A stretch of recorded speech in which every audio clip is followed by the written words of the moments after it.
Okay, everybody, welcome to part two of our discussion of modernism. What we're going to do this time is talk about the ways in which we've used modernism in our contemporary culture. And one of the things I really want you to see is how deeply embedded this way of thinking about the world becomes in the way in which we work out what it means to be human, how we organize our politics, and a whole bunch of things.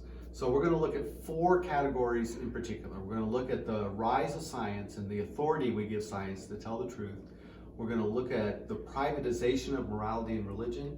We're going to talk about how we do politics and law using cons categories.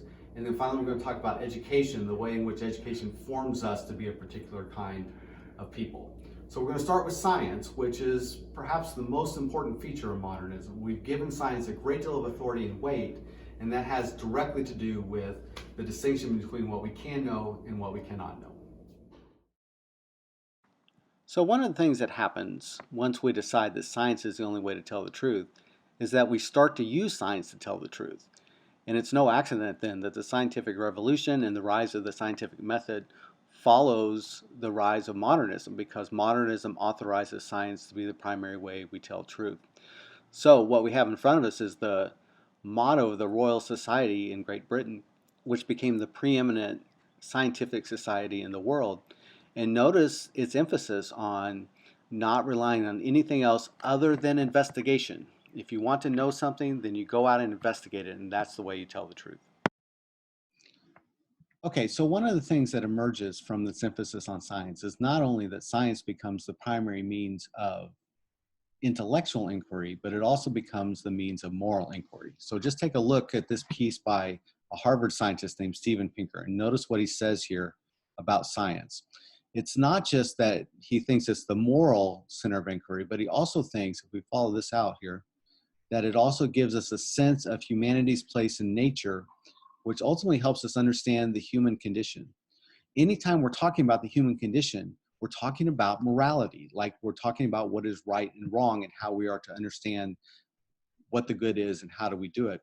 And so he goes on here to just list a whole bunch of ways in which science helps us better understand the human condition so that we can better understand who we are and know what to do. And so pay special attention to this one that I think is really interesting when he says that the mind, let me get down here, that the mind is an activity of an organ run by physiological processes, right? That's a profound insight.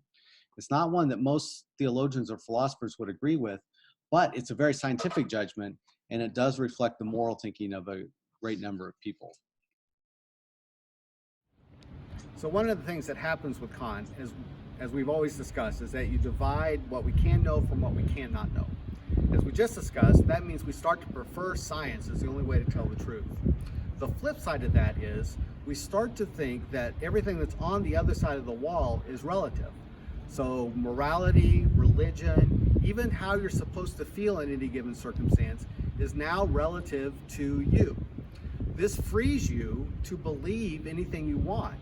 And in fact, the rise of new religions accompanies our adoption of Kant's division between the noumenal and the phenomenal, precisely because we now can't say whether you should believe something or not.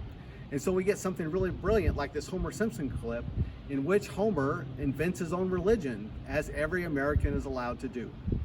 Hello, work. This is Homer Simpson. I won't be coming in tomorrow. Religious holiday. The Feast of Maximum Occupancy. Pretty slack. Well, you should join my religion, Mo. It's great. No hell, no kneeling. Sorry, Homer. I was born a snake handler and I'll die a snake handler. So what Homer is doing here is what all Westerners, including Americans, come to believe is possible for anyone to do, which is to make your religion or your morality whatever it is you want to be, because there's no way to verify whether you're right or wrong. So if you want to build a religion about watching football on Sunday mornings, then go for it. If you want to build a religion around worshiping or swimming with dolphins, as Oprah tried to do one time, just go for it. It doesn't matter, because we couldn't verify it even if we wanted to. This also has to do with the way in which we go about doing our religion. So on the one hand, you can believe anything you want. And under Kant, all morality and all religion is relative. Some people will say that's postmodernism, but that's wrong. This is modernism, modernism from a moral perspective and a religious perspective. The other side of that, though, is that we start to practice our religion differently.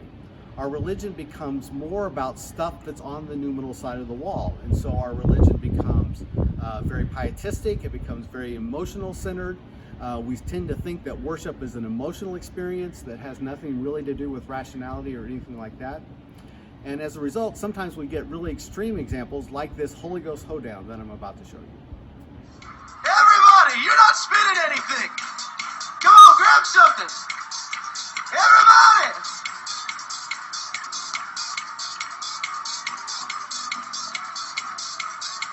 I sing this. You spin me right round, Jesus, right round, like a record, Jesus. So another way that modernism influences our culture is through our politics. Believe it or not, both the Declaration of Independence and the American Constitution were founded on modernist principles. And one of the ways to read even the Bill of Rights is that it's trying to protect this distinction between what we can know and what we cannot know, and some of the implications for what that means about being human. So, for example, the framers of the Constitution were well versed in a version of Kantianism. In fact, they had a whole bunch of Enlightenment philosophical perspectives that influenced the way in which they articulated the Constitution and even tried to construct the entire American system. We see that most clearly, perhaps, in the Bill of Rights, although I think you can make a case for it in the entire Constitution and the Declaration of Independence. But the Bill of Rights, it's really clear, especially, for example, in Amendment 1, the reason the government can't make a rule with respect to religion and the reason it guarantees free speech is because all those things are private. And so the government should have no access to them. The only thing the government can have access to, the only thing the government can determine is what is available for all of us to know, which is only what is available to us through science. Not only does the First Amendment protect our ability to believe any way we want, and this goes back to the Homer Simpson clip a little bit ago, you can worship any way you want to. The flip side of that, though, is that you can't force your religious opinions on somebody else. Because remember, under Kant, they are only opinions, and they can't be verified, therefore you can't make somebody believe them. Which is why the Constitution bans things like school prayer. Because if we require everybody to pray in school, then we're forcing something that's unverifiable on everyone. And we saw that played out in the case of these cheerleaders who were praying before a football game. The problem isn't that they were religious. The problem was that they were potentially making everyone else be religious in the same way they were, which doesn't make sense under a Kantian system. So the final way that modernism impacts American culture is through education.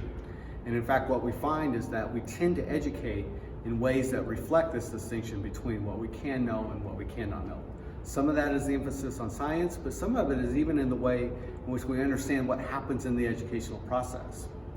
Another way that modernism and education go together is that education then becomes the means by which we indoctrinate people into modernism. So by being trained in modernist practices, then we become more comfortable with modernism itself. So for education, I want us to think about this in a couple of different ways. One is just to recognize that we have a priority for scientific fields of study, right? The STEM fields are considered to be among the most lucrative and best for job prospects. It's no accident that one of the most successful magnet academies in Knoxville is the L&N STEM Academy, right? Because we believe that that is a field of study that's worth pursuing. Another is our reliance on objective testing. The ACT and the SAT are examples of this. We believe that it's possible to test whether somebody knows objective facts. But again, an objective fact is something that is verified scientifically. It's very difficult for the ACT and the SAT to test your ability to be creative or to write well or something like that. Okay, so that's it. The thing to take away from this, as I've been saying all along, is to recognize how deeply embedded this is in our culture. We'll talk about some of the critiques of modernism next week, and there are some really serious ones. And religious people in particular have a lot to say about how bad this can be. It's very difficult to be religious under a modernist system. But there are also some really good things that emerge from this. One is that the rise of technology, by and large, has been a good thing for humans.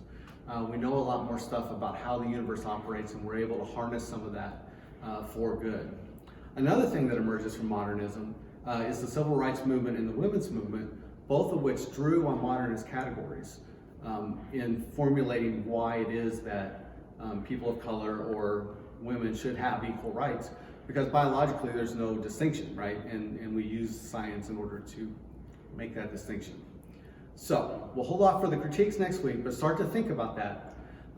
For now, though, pay close attention to all the ways you're going to encounter this division between what we can know and what we can know just in your day-to-day life.